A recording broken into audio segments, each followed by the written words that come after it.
Hi guys. So, really quick, not gonna hold you long, I promise. I have to be at work in a few minutes anyway, so I promise. But really quick, I wanted to share something. It's more of an encouraging word.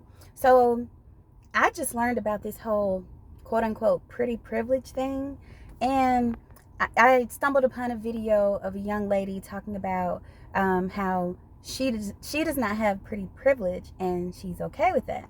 But she said she was okay with it, but you could tell she really wasn't. Anyway, I thought to myself, like, who decides who's pretty and who's not? Who decides that?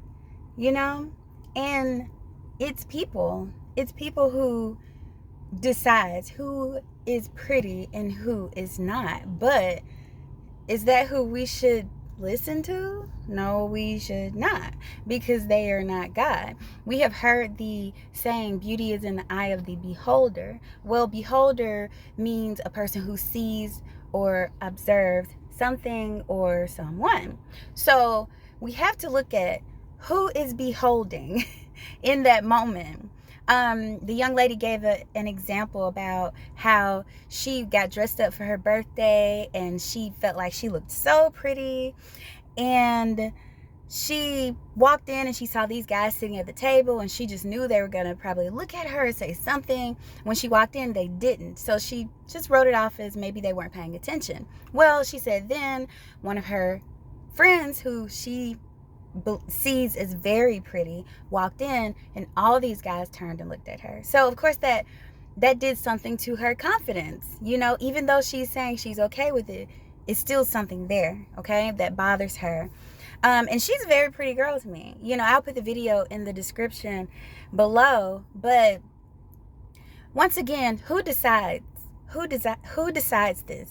It's the observer at the time. It's the beholder at the time.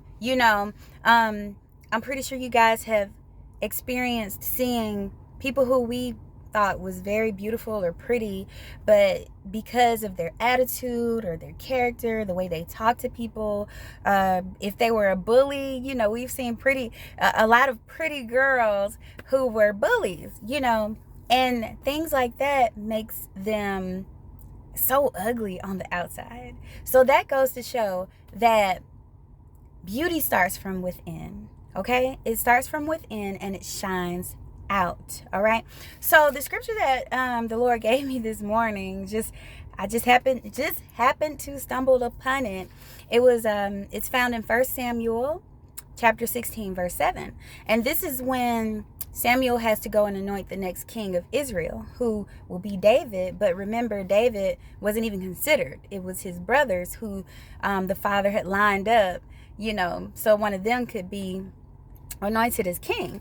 And it says in verse 7, but the Lord said to Samuel, do not look at his appearance or at the height of his stature, because I have rejected him. For the Lord sees not as man sees. For man looks at the outward appearance, but the Lord looks at the heart. So that means it starts from the inside out, okay? So that's the mindset that we need to have. Don't look at the outer appearance of a person to determine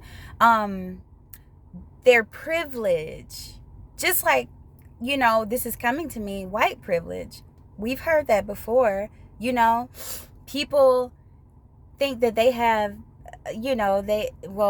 people have a certain privilege because of the color of their skin. And some people don't have that privilege because of the color of their skin. But it's man who's looking at the outward appearance, okay? And I wanted to also say that privilege is not necessarily a bad thing, because for me, I can say it's a privilege that I know the Lord, that I know he said, I am fearfully and wonderfully made. So it's like, for him to say that he made me with great fear and wonder, it's like, whoa. He molded us in such a way because he wanted us to be different. All right.